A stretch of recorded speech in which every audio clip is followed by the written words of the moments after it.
podcast character designs done by Demon Artie. Be sure to follow her over on Twitter at ArtieDemon. Welcome everyone back to the Crimson 15 Podcast. I'm your host, Crimson Sen. Be sure to check us out over on Twitter at C15 Podcast. Join the discussion over on Discord, link in the description below. And if you're enjoying the videos, be sure to sub, like, share, and hit that bell for notifications. Before I start the review, got another fan art shout out. This time over on Twitter. I am awful with names. Anyone who watches my videos knows how terrible I am with names. But I'm going to try. Ifsia? Is that right? The link to their Twitter is going to be in the description below, but look how cool this is. I love getting fan art from everybody. If you draw something with my character or any of the new characters I just added to our team, just tag me over on Twitter so I can see it, and then I'll give you guys a shout out. And here it is. And there is no skill level or anything like that. It can be a pencil drawing, crayon, whatever, MS Paint, even if you want to. If you do something for my podcast or any of the characters on the show, I will definitely give you a shout out. And thanks for drawing this. It's great. I love it. When I see stuff like this, it's like a dream come true. I never thought I could create something where someone would draw fan art of it. And all the thanks goes to Demon Artie for the original character design. But thank you so much, and on to the review. Amphibia Season 2, Episode 5, Truck Stop Polly. Polly is a fun character, but she does cause a lot of problems. And this is an episode where I see a lot of my nephews in Polly where they cause this giant mess, and then they just kind of want to be like, oh, I fixed the mess, and they want to be praised for it. They do handle it pretty well here. Personally, I would have been a little more harsh on Polly because she could have got everyone killed. But they do lay into her about all the crap that she caused. And it all just comes back to communication. If she would just communicate her feelings better, they would have completely understood. Because it gets to parts to where if they would have just talked instead of just assuming things, everything would have been solved. But a lot of hijinks, pretty funny stuff, some great background shots. Oh, unbelievably how beautiful. For as simple as the character designs are, the backgrounds and stuff are just, there's so much detail. It's like ridiculous. But we jump right in, and the family's, they're still traveling and doing their thing. I just love the red moon. It's just, there's got to be something with the moon, right? Because it's always changing colors and stuff. But we get some cool interesting animals, and they're, I guess, Anne's driving. So Hop Hop, they're driving in shifts, so they can constantly keep moving. This scary stuff. This is scary. The world of Amphibia is a scary place.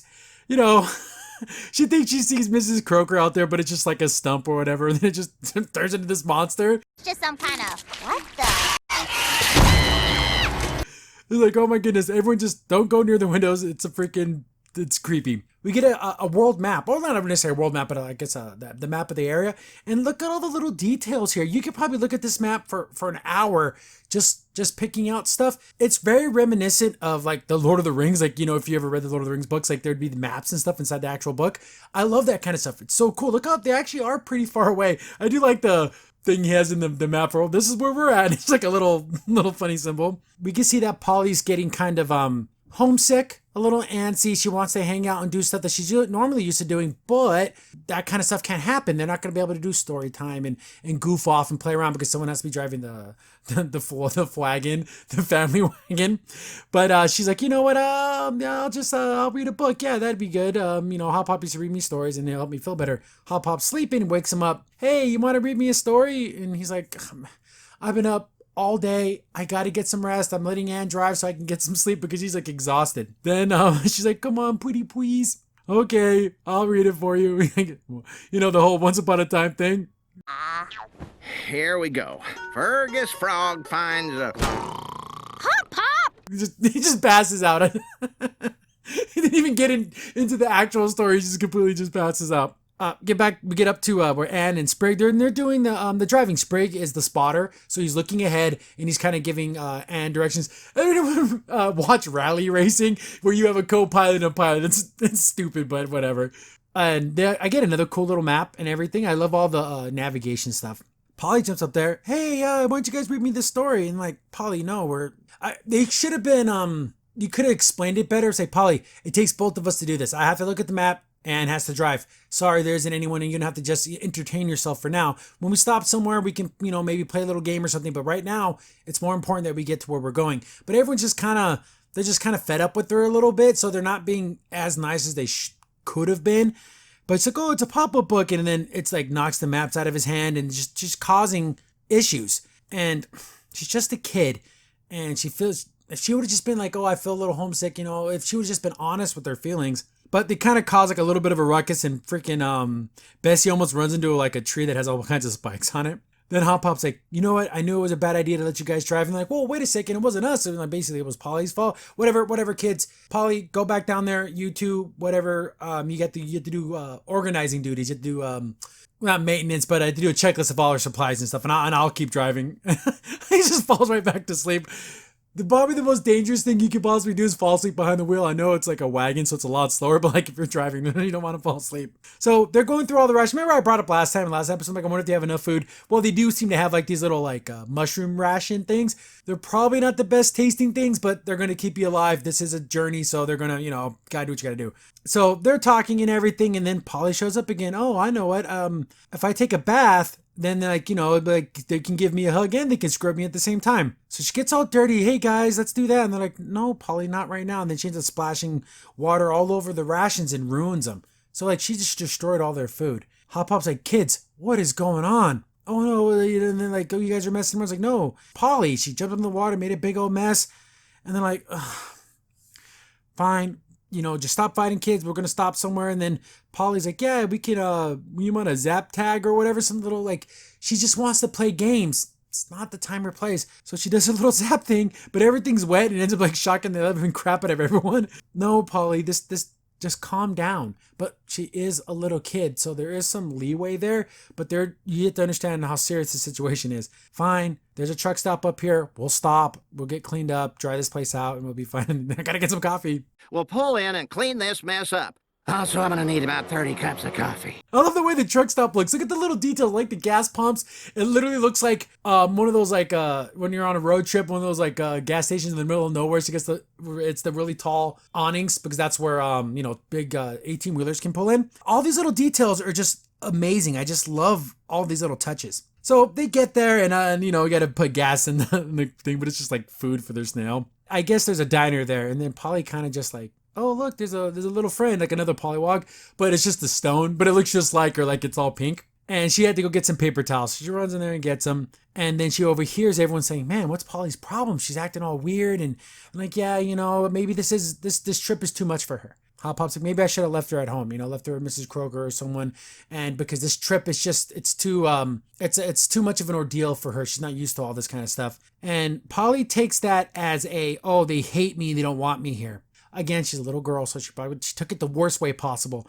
But if she would have just stood by and listened further, because then Anne's like, whoa, guys, come on.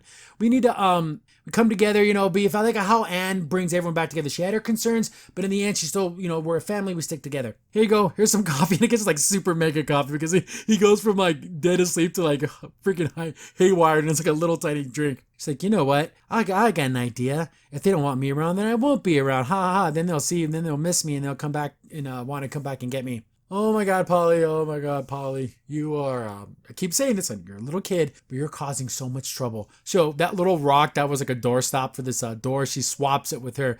And doesn't Polly look wrong without her bow in her hair? Like, it just doesn't look right. Like, oh, give her back her bow. I don't like her without her bow. It's weird. So she like swaps them. So she puts the rock in there and it makes it look like she's asleep. And that's when they go to apologize. Hey, Polly, you know what? I know we're being a little harsh on you, but let's talk this out or whatever. And then Sprig's like, hey, she's napping, leave her alone. If she's in the middle of a nap, you don't want to wake her up. So all these things go into play that where if she would have just stayed, it all would have been solved. So she's like, ha ha ha, they're going to notice I'm not there and they're going to be all scared that I was gone. They just leave because they think that she's, asleep.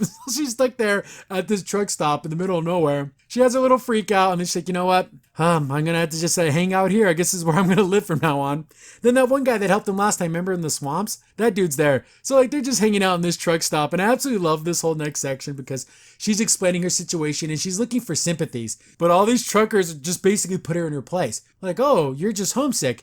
And you want familiarity. You just want to do things you used to do at home that make you feel more safe. And then like, yeah, and you're not comfortable with sharing your own feelings. Like they literally just lay down all of her internal issues. He's like, hey guys, I thought you're going to agree with me. They're like, no, being on the road for so long, it's all about self-improvement. So they were like the perfect like psychologist, like a little sit down for her to like understand all of her own problems. And this whole situation was because of her own feelings. If she would have just been honest and open from the beginning, none of this would have happened. And I love how they kind of, not necessarily put her in her place, but they lay it out there like, hey, this is on you.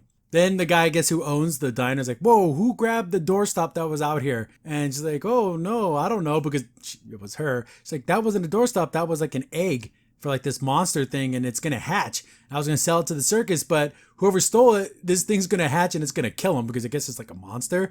So Polly not only caused all this problem, she made it even worse. She's going to get her family killed. Then she's like, oh my God, I gotta go save them. I gotta, at least get the egg out of there. I gotta warn them. Then I guess, he's Speedy Joe now. They're going to go there and they're going to try to catch up to the family. Then I like how Anne is just absolutely, I love Anne. She's such a cool character. She's flawed, but she has a heart of gold. She's kind. She's because she goes down there. She's like, hey, Polly, I know Sprig told me not to bother you, but I thought maybe I could read your story. Like, oh, she's so nice. I love characters that are genuinely kind and nice and go out of their way to do nice things for people. Then she's like, hey, Polly, and then she kind of taps her, and then like the mask falls out. I love the faces in the show. Are I 10 out of 10 for best faces in a cartoon of 2020, hands down, Amphibia. She's like, whoa, what the heck? Hey, Code Pink. Code Pink, I guess, must mean when something's wrong with Polly. It's like, well, what's going on? They're like, this isn't Polly. And then it starts to like hatch and starts to crack open. Look at this face. She's like, oh no, that can't possibly be a good thing. I do like Speedy Joe now. So I guess he's kind of he's got like a tow truck, but he has like a flatbed on the back. I love how all the animals and bugs are like the cars and stuff, even though they have like wheels. Like, how does it even work? They're gonna catch up to them, and they see that the family's coming back, and like, oh yay, they noticed that I was gone, and we're gonna meet up with them. Like, oh, look at that, but they're like in terror because this egg hatch. For how small the egg was, how the hell was this bird this size? I guess it grows super fast because look how huge this thing is. Was this the same bird that attacked Toad Tower in season 1? Remember when Sasha ended up beating it or whatever?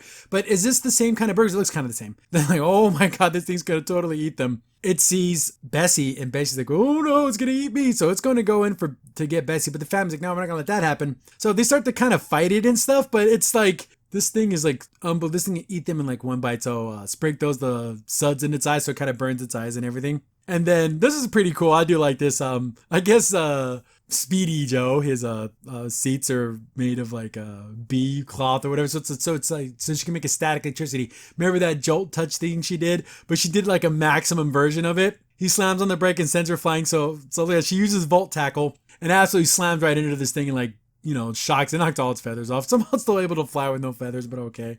So it flies off. Polly's like, oh yeah, you take that bird and oh man, the family's safe. And she's like, oh, job well done, I did it. But then Hot Pop's like, gives you the full name. So it's like, you're in trouble when you hear the full name, right?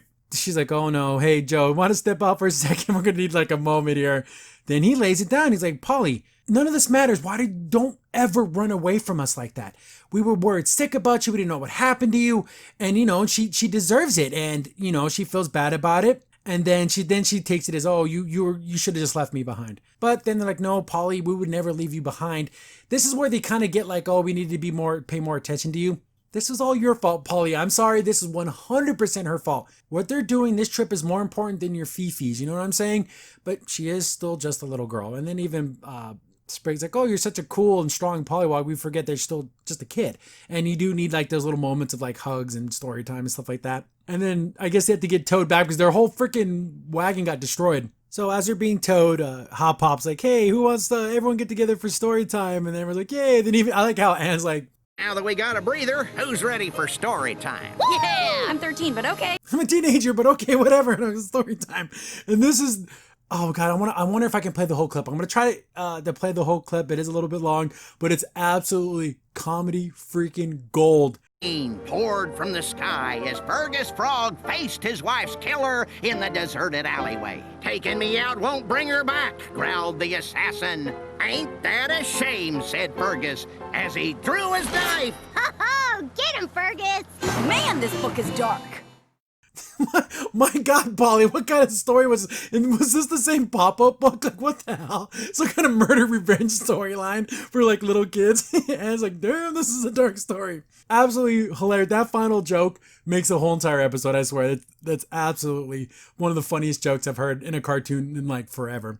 But overall, pretty cool. Hopefully Polly realizes that, hey, I need to stop being so kind of selfish about things. And then the family needs to realize Polly's still just a little girl too. So another fun episode. They're getting on their way. Love all the details. That final joke is just killer. And yeah, like the Polly doing her little electric tackle, even the way that it's not drawn in the same way that it's the normal animation. I just love that kind of stuff. It's hilarious. I think I'm going to bounce back between Amphibia and Carmen Sandiego just to kind of mix up the reviews. Reviewing 2 good shows back to back, it actually makes me happy. But thanks for watching, guys. Keep the comments coming. I do get you guys come with lots of suggestions for other shows. Wonder Beast, Age of Cretaceous, the Jurassic Park one. There's so many cartoons coming out.